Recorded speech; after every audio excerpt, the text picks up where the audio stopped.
This channel does not promote any violence, harmful, or illegal activities. All content provided by this channel is meant for an educational and information purpose only. Corona আতঙ্ক কাটিয়ে ওঠেনি বিশ্ববাসী। এরই মাঝে ফের নতুন উদ্বেগের কারণ চীনের একটি ভাইরাল হওয়া ভিডিও, যে ভিডিও থেকে কোভিড-19-এর ভয়াল রূপটা মনে পড়ে যাচ্ছে নেটিজেনদের। ভিডিও দেখা যাচ্ছে মাস্ক পরিহিত প্রচুর মানুষ হাসপাতালে ভিড় জমিয়েছে। 3 ধরনের স্থান নেই হাসপাতালগুলিতে। এরপরে শোরগোল পড়ে যায় নতুন ভাইরাসের কামড় বসতে চলেছে, যার নাম হিউম্যান মেটানিউমোভাইরাস, সংক্ষেপে HMPV। এই ভাইরাস শিশু থেকে বৃদ্ধ সকলকেই আক্রান্ত করছে। সংক্রমণের হার ক্রমে ঊর্ধ্বমুখে। চীনে শনাক্ত হওয়া এই নয়া ভাইরাসের উপসর্গ কোভিড-19 অতিবারের মতোই, যদিও এমন সব কথাকে নাকচ করে তা ভুয়ো বা গুজব বলছে চীন। চীনের নতুন এই ভাইরাস নিয়ে আতঙ্ক বাড়লেও এটিকে শীতকালীন বলে অনেকে দাবি করছেন। আপনারা দেখছেন সেই ভিডিও। এই ভিডিওর সত্যতা যেমন আমরা যাচাই করিনি, এই ভিডিওর সত্যতা চীনও বলেনি যে হ্যাঁ এই ভিডিওটা সেখানকারই এবং বর্তমান এই সময়। এই নিয়ে কথা বলবো, চলে যাব আমাদের প্রতিনিধি শান্তিকা বন্দ্যোপাধ্যায়ের কাছে। শান্তিকা, নতুন এই ভাইরাস HMPV নিয়ে কি তথ্য উঠে আসছে? দেখো, করোনার যে ভয়াবহতা আমরা পেরিয়ে এসেছি, তারপর এই জাতীয় কোনো ভাইরাসের খবর সামনে এলে স্বাভাবিকভাবে প্রত্যেকের মনের মধ্যেই একটা আতঙ্ক তৈরি হয়ে যায়। এবং সবথেকে বড় প্রশ্ন, তাহলে কি আবারও সেই করোনার ভয়াবহতা, সেই মৃত্যু মিছিল বা সেই লকডাউন ফিরে আসতে চলেছে? এবং সেই জায়গায় দাঁড়িয়ে সাধারণ মানুষ কিন্তু বারবার করে এই বিষয়টার উপরেই জানতে চাইছেন যে এই মুহূর্তে এই যে HMPV ভাইরাস, তার অবস্থানটা ঠিক কী এবং ভারত সরকার এই ভাইরাসের মোকাবিলা করতে কতটা প্রস্তুত। ইতিমধ্যেই কিছুক্ষণ আগে যে ভিডিও আমরা দেখালাম, যদিও সেই ভিডিওর সত্যতা যাচাই করেনি আর প্লাস নিউজ এবং চীনও কিন্তু এই ভিডিওকে মান্যতা দেয়নি, কিন্তু এই যে ভিডিও, এই ভিডিওকে কেন্দ্র করেই কিন্তু যথেষ্ট পরিমাণে আতঙ্ক ছড়িয়ে পড়েছে। কারণ দেখা যাচ্ছে যে চীনের হাসপাতালগুলিতে উপচে পড়া রোগীদের ভিড় এবং তারা কিন্তু এই ভাইরাসে আক্রান্ত হয়েছেন। যদিও ভারত সরকারের পক্ষ থেকে বা চীন সরকারের পক্ষ থেকে যেটা জানানো হয়েছে যে শীতকালের এই সময়টায় শ্বাসযন্ত্রের সংক্রমণের আক্রান্ত হওয়ার প্রবণতা কিন্তু বেড়ে যায় এবং এই ভাইরাসের যে মারাত্মক একটা ক্ষতি করার ক্ষমতা রয়েছে তা কিন্তু নয়। যদিও এই যে ভাইরাস, সেই ভাইরাসের যে প্রজাতি বা ভাইরাসের যে উপসর্গ সেটা কিন্তু একেবারে করোনার মতো, কিন্তু এর যে ক্ষমতা সেটা অনেকটাই কম বা কার্যত একদম নর্মাল ভাইরাল ফিভারের মতোই এর ক্ষমতা বলেই এখনো পর্যন্ত জানাচ্ছেন চিকিৎসকরা। এই ভাইরাস কিন্তু নতুন কোনো ভাইরাস এটা নয়, কারণ 2001 সালে নেদারল্যান্ডসে এই ভাইরাসের প্রথম থাবা বসিয়েছিল, এমনটাই কিন্তু জানা যাচ্ছে। ইতিমধ্যেই ভারত সরকারের পক্ষ থেকে জানানো হয়েছে যে যদি আগামীতে এই ভাইরাস শক্তিশালী হয়ে তার থাবা বসায়, তাহলে সেই পরিস্থিতি মোকাবিলা করতে একেবারে তৈরি রয়েছে ভারত সরকার।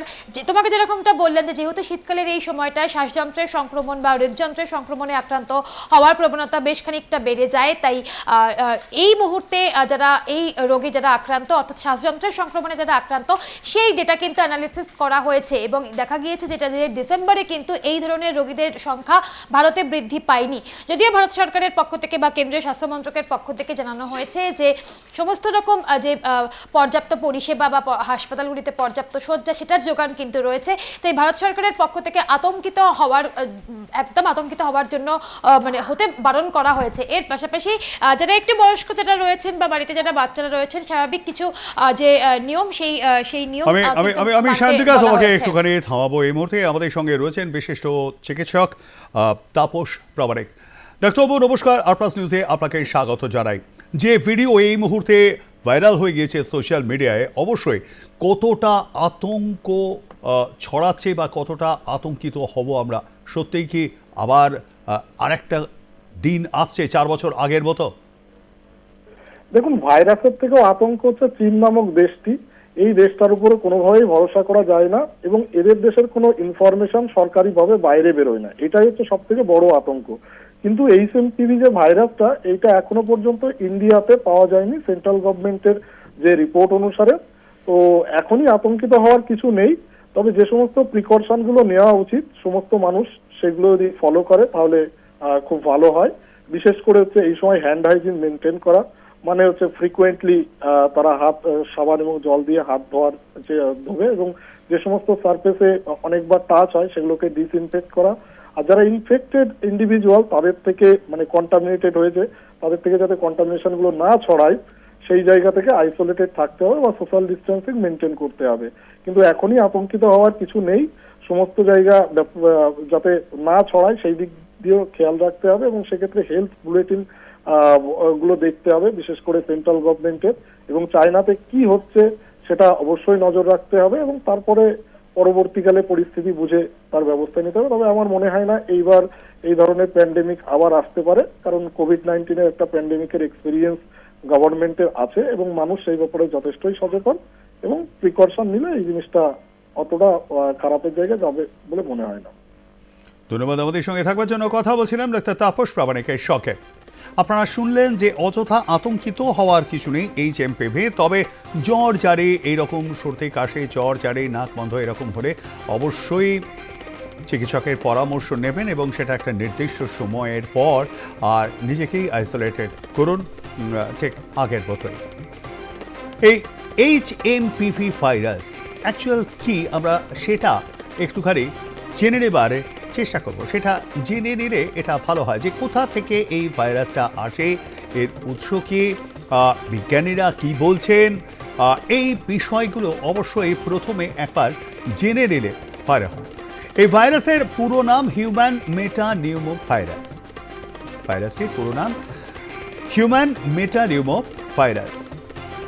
এই ভাইরাস অনেকটাই করোনা ভাইরাসেরই মতো, কোভিড-19-এর মতনই অনেকটা।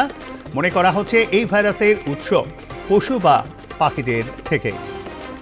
অনেক বিজ্ঞানের মতে এই ভাইরাসের উৎপত্তি পাখিদের থেকেই। ভারতের ন্যাশনাল সেন্টার ফর ডিজিজ কন্ট্রোলের গবেষণা বলছে অ্যাভিয়ান মেটানিউমো ভাইরাসের একটি প্রজাতি রয়েছে পাখিদের মধ্যে, যার সঙ্গে অনেকটা মিল রয়েছে হিউম্যান মেটানিউমো ভাইরাসের। অনেক বিজ্ঞানী বলছেন নতুন নয়, 200 বছরেরও পুরনো এই মেটানিউমো ভাইরাস। HMPV ভাইরাসের উপসর্গ কি? এই ভাইরাসে আক্রান্তদের সাধারণ সর্দি কাশির উপসর্গ দেখা দেয়, নাক দিয়ে লাগাতার জল পড়া, গলায় প্রচণ্ড ব্যথা, সবথেকে বেশি ক্ষতি করে শ্বাসযন্ত্রে। যাদের শরীরে রোগ প্রতিরোধ ক্ষমতা কম তারা গুরুতর অসুস্থ হতে পারেন। এই জায়গায় দাঁড়িয়ে কেন্দ্রের পরামর্শ কি? এই ভাইরাস নিয়ে ভারতের কোনো উদ্বেগের কারণ নেই। HMPV ভাইরাসে আক্রান্তরা অপরজনের সংস্পর্শে যেন না আসে।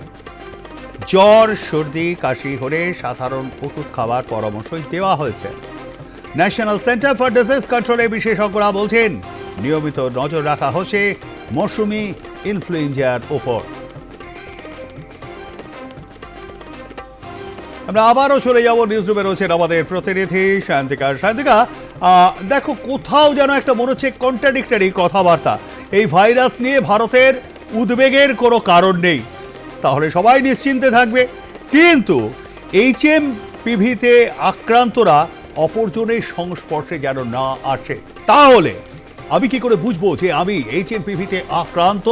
জ্বর, সর্দি, কাশি হলেই বা গলায় ব্যথা হলেই, নাকটা বন্ধ হলেই কি আমার HMPV বলে ধরে নেওয়া হবে? ঠিক অনেকটা কন্ট্রাডিক্টরি নয় কি শান্তিকা? একদম তাই, কন্ট্রাডিক্টরি তো অবশ্যই। এবং ডক্টর প্রামাণিক যে কথা বললেন যে চীনের ওপরে হয়তো ভরসা করা যায় না, কারণ ওদের চীনের পক্ষ থেকে সরকারি কোনো তথ্য বাইরে আসে না। এবং করোনার সময় আমরা দেখেছি বারবার করে যে তথ্য গোপন করার একটা অভিযোগ এসেছে এবং তার ফলেই গোটা বিশ্ব কার্যত এক মানে ভয়াল বিপদের আমরা সম্মুখীন হয়েছিলাম। তাই সেই জায়গায় দাঁড়িয়ে এই মুহূর্তে যে এই ভাইরাস যেটা ছড়িয়ে পড়েছে বা যেটাকে নিয়ে ইতিমধ্যে সাধারণ মানুষের মধ্যে একটা আতঙ্ক তৈরি হয়ে গিয়েছে, তখন তখন তো এরকম ধরনের একটা কন্ট্রাডিক্টরি কথা তখন তো মানুষের মনের মধ্যে আতঙ্ককে আরো বাড়িয়ে তুলবে। তবে একটা কথা বলতেই হচ্ছে, কোভিডের পর থেকেই মূলত যেটা বলা হয় যে জ্বর সর্দি কাশি হলে একটু নিজেকে নিরাপদে রাখা, একটু মাস্ক পরা বা হ্যান্ড হাইজিন যেটা সেটা অবশ্যই মেনটেন করা। এবং সেই জায়গায় দাঁড়িয়ে এই ক্ষেত্রে তুমি যেটা বললে যে এই মুহূর্তে তাহলে সাধারণ মানুষ তো মনে করবে যে এই একটা ভাইরাল ফিভারের মতন কারোর যদি উপসর্গ থাকে তাহলে কি সে এইচএমপিভি ভাইরাসে আক্রান্ত হয়েছেন, যদিও এখনো পর্যন্ত ভারতে সেই ভাইরাসে কেউ আক্রান্ত হয়নি। তাহলে কিভাবে বোঝা যাবে যে কোনো ব্যক্তি এই ভাইরাসে আক্রান্ত হয়েছেন কিনা? ভারত সরকারের পক্ষ থেকে যেটা বলা হয়েছে যে এই প্রাথমিক যে সতর্কতা সেইগুলোকে কিন্তু বজায় রাখার জন্য, কিন্তু এখনো পর্যন্ত যে কোন টেস্টের মাধ্যমে সেটা বোঝা যাবে যে কোনো ব্যক্তি এই ভাইরাসে আক্রান্ত হয়েছে সেটা কিন্তু বোঝা যাচ্ছে না। কারণ এখনো পর্যন্ত এর কি ট্রিটমেন্ট বা এর কি ভ্যাকসিন বা এই ভাইরাসে আক্রান্ত হলে বা কেউ হয়েছেন কিনা সেটা বোঝার জন্য কি কি ব্যবস্থা সেটা কিন্তু এখনো পর্যন্ত স্পষ্ট নয়। তবে ইতিমধ্যেই একদিকে যখন সোশ্যাল মিডিয়ায় এরকম চিন্তিত হওয়ার মতন সত্যি এই ভিডিও চিন্তা ধরাচ্ছে, ভয় ধরাচ্ছে, মানে সোশ্যাল মিডিয়ায় যখন এরকম একটা ভিডিও একদম ভাইরাল হয়ে যাচ্ছে তখন কিন্তু সোশ্যাল মিডিয়াতেই একটু চোখ রাখলেই চীনে বসবাসকারী অনেক ভারতীয় বা অনেক বাঙালি তারা কিন্তু জানাচ্ছেন যে তারা যেহেতু এই মুহূর্তে চীনে রয়েছেন, তারা বেজিংয়ে রয়েছেন, আর তারা কিন্তু গত কয়েক মাসে এরকম কোনো পরিস্থিতি তারা দেখেননি, বা হাসপাতালগুলিতে যে এরকম একটা উপচে পড়া ভিড়, রোগীদের ভিড়, রোগীরা ভর্তি হওয়ার জায়গা পাচ্ছে না, এরকম কোনো পরিস্থিতি কিন্তু তৈরি হয়নি। তাই চীনের পক্ষ থেকেও যখন এই বিষয়টাকে বলা হচ্ছে যে এখনো পর্যন্ত শান্তিকা, তোমাকে আমি আরো একবার একটুখানি থামাবো। এই মুহূর্তে আমাদের সঙ্গে রয়েছেন ডাক্তার সুমন পোদ্দার। ডাক্তারবাবু, যে ছবি আমরা এই মুহূর্তে দেখছি, শুধু আমরা কেন, সোশ্যাল মিডিয়ায় ভাইরাল হয়ে গিয়েছে এই ছবি, চীনের একটি ছবি, এটি হসপিটালের ছবি। কতটা এই জায়গায় দাঁড়িয়ে আতঙ্কিত হব আমরা? অবশ্যই তো প্রশ্ন যাচ্ছে, আবারও কি একটা প্যান্ডেমিক সিচুয়েশন আসছে? না, আতঙ্কিত তো হব না, কারণ হিউম্যান মেটানিমো ভাইরাস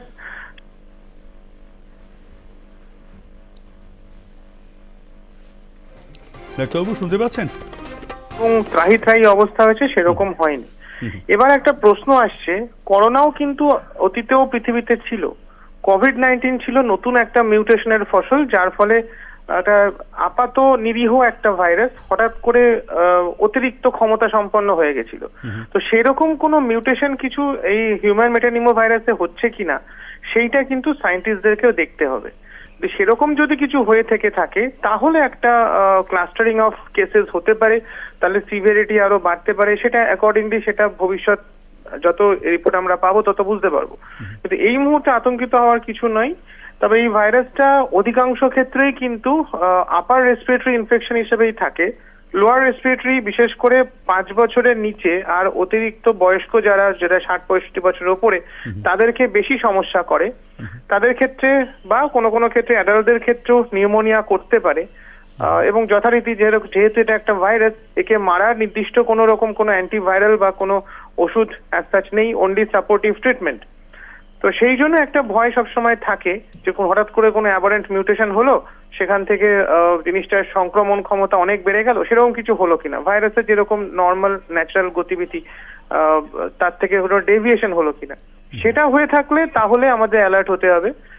এখনো সেরকম কোনো রিপোর্ট কোনো জায়গায় আমরা এখনো পাইনি। তবে ভাইরাসটি আমাদের চেনা এবং তার গতি প্রকৃতি কিরকম হয় সেটাও আমাদের চেনা। তবে যদি বেশি বেশি নিউমোনিয়া আমাদের রাজ্যে বা আমাদের দেশে দেখা যায় তখন নিশ্চয়ই তার জেনেটিক সিকোয়েন্সিং বা মিউটেশন অ্যানালিসিস সেক্ষেত্রে করা জরুরি হবে। আর ডাক্তারবাবু, কোন সময়, মানে কতটা সময় পর্যন্ত আমরা ওয়েট করব সাধারণ প্যারাসিটামল খেয়ে? শুধু প্যারাসিটামল নয়, এ তো গা হাত পা ব্যথা, মাথা ব্যথা এগুলো তো হয়, তার সাথে সর্দিও থাকে। সেক্ষেত্রে চিকিৎসকের পরামর্শ নিয়ে সেট্রিজিন জাতীয় ওষুধ বা ফেক্সোফেনাডিন জাতীয় ওষুধ অ্যাজ দ্য কেস মেবি সেক্ষেত্রে খেতে পারে। নাকে যে স্যালাইন ড্রপ দিয়ে নাকটা পরিষ্কার রাখতে পারে। কাশি হলে সেই কাশির সাধারণ কিছু ওষুধপত্র হয়, সেটা কিছু কিছু ওষুধ দেওয়া যেতে পারে, সেটা চিকিৎসকের পরামর্শ নিয়ে। কিন্তু যদি দেখা যায় বড্ড বেশি ঝিমিয়ে যাচ্ছি, জ্বরের ওষুধটা খাওয়ার পরে জ্বর কমুক না কমুক, অ্যাক্টিভিটি কিছুতেই আমার উন্নতি হচ্ছে না, সারাক্ষণই যেন একটা লেথার্জি লাগছে, যেন কাহিল হয়ে যাচ্ছি, বড্ড বেশি কাহিল লাগছে, সেরকম হলে একটু অ্যালার্ট হওয়া জরুরি। তখন সেক্ষেত্রে একটা এক্স রে করে দেখে নেওয়া জরুরি যে ভাইরাসটা নিচে কতটা দূর পর্যন্ত বাসা বেঁধেছে। নিচে বলতে শ্বাসযন্ত্রের নিচে কোথায়, মানে যেখানে নিউমোনিয়া হচ্ছে কিনা সেগুলো তখন দেখে নেওয়াটা জরুরি। তো সেগুলো যদি ঠিকঠাক থাকে তাহলে টেনশন করা কিছু নেই। যদি নিউমোনিয়া হলো তখন সেক্ষেত্রে বড়দের ক্ষেত্রে স্যাচুরেশন দেখা, ছোটদের ক্ষেত্রে শ্বাসের গতি দেখা। সে বয়স ভিত্তিক সে শ্বাসের গতির পরিমাপ আছে, সেগুলো ঠিকঠাক যদি থাকে বাড়িতে রেখে চিকিৎসা সম্ভব। যদি সেগুলো ঠিকঠাক না থাকে তাহলে সেক্ষেত্রে হাসপাতালে ভর্তি এবং সাপোর্টিভ কেয়ার অ্যাকর্ডিংলি দেওয়ার কথা। ডক্টর বোদার, আরও একটা বিষয়, আমরা যেহেতু সব সময় আমাদের অফিস কাছারি ব্যবসা বাণিজ্য বা কাজে বেরোতে হয়, স্কুল কলেজেও বাচ্চাদের বেরোতে হয়, আমরা দেখতে পাচ্ছি যেটা এবছর সর্দি, কাশি, নাক টানা ইত্যাদি ইত্যাদি বিষয়গুলো চারপাশে অতিমাত্রায় ঘটছে এবং সেটা চট করে জারি হচ্ছে, চট করে সেটা যাচ্ছে না, সাধারণত 2-3 দিন পরেও কিন্তু সেটা থেকে যাচ্ছে। এক্ষেত্রে আমরা কি আবারও সেই মাস্ক ইউজ করতে শুরু করব বাইরে বেরোলেই? যে কোনো রেসপিরেটরি ভাইরাসের প্রিভেনশন যদি দেখতে যাই, তার ভেতরে মাস্ক বা শ্বাসযন্ত্রের একটা প্রোটেকশন তৈরি করতে পারা সেটা কিছুটা ডেফিনেটলি হেল্প করে।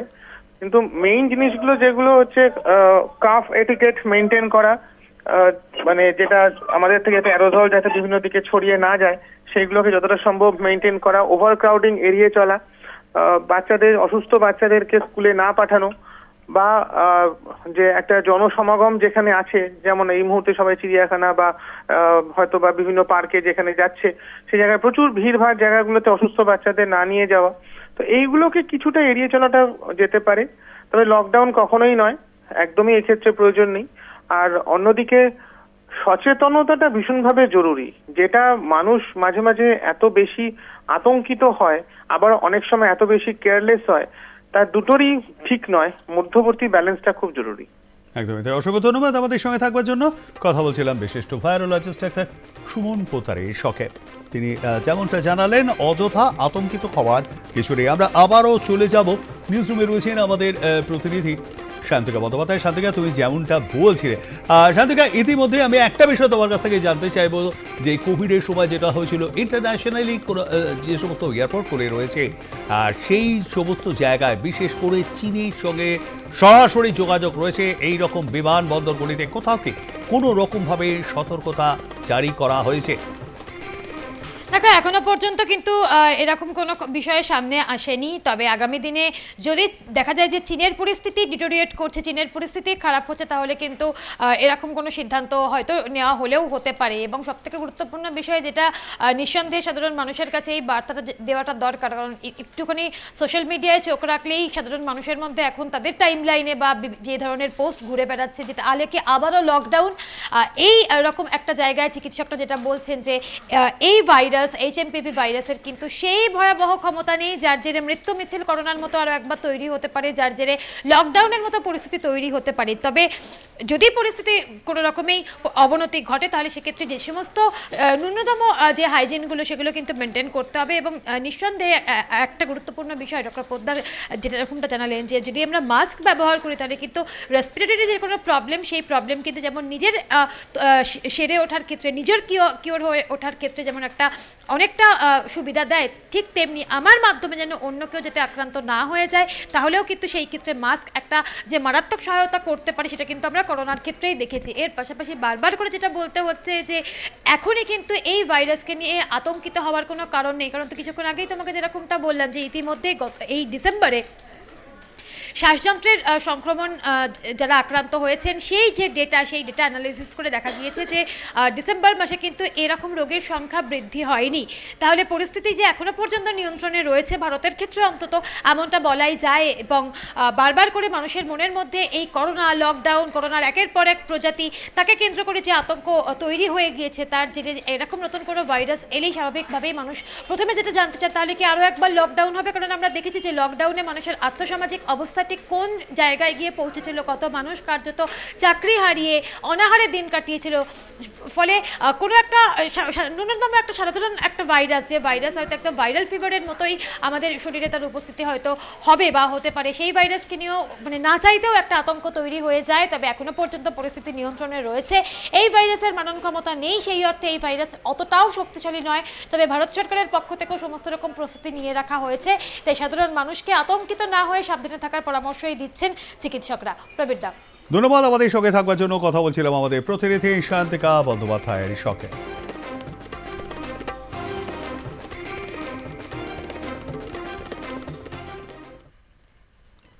চীনের নতুন ভাইরাস হিউম্যান মেটানিউমো ভাইরাস বা HMPV হানা নিয়ে চিন্তার কিছুরে জানালেন কেন্দ্রীয় স্বাস্থ্য মন্ত্রকের অধীনস্থ হেলথ সার্ভিসেসের director general doctor Atul Goel. শ্বাসযন্ত্রকে সংক্রমিত করে এমন যে কোনো ভাইরাসের মতোই হলো এই HMPV। ছোট থেকে বয়স্ক যে কেউ এই ভাইরাসে সংক্রমিত হতেই পারে, জ্বরে ভুগতে পারেন, এমনটাই জানিয়েছেন ডাক্তার অতুল গোয়েল। তবে শ্বাসনালী সব ধরনের সংক্রমণ নিয়েই সাবধানতা অবলম্বন করা প্রয়োজন, এমনটাই পরামর্শ দিয়েছেন তিনি। There has been news doing the rounds about a metapneumovirus outbreak in China. Let me be very clear on that count. Metapneumovirus is like any other respiratory virus which causes a common cold. And in the very old and the very young, it could cause flu-like symptoms. However, we have analyzed the data of the respiratory outbreaks within the country. There is no substantial increase in December 2024 data, and no cases which have been reported in large numbers from any of our institutions. In any case, during winters, there is an increased outbreak of respiratory virus infections, for which our hospitals are usually prepared with the necessary supplies and the necessary beds. One thing I would like to convey to the public is to take the general precautions that we use against all respiratory infections, which means in case somebody has cough and cold, he should avoid coming in contact with a lot number of people so that the infection does not spread. And while using a distinct hanky or towel for coughing and sneezing, and take the normal medicines that are required for cold or fever whenever it's there. Otherwise, nothing to be alarmed about the present situation.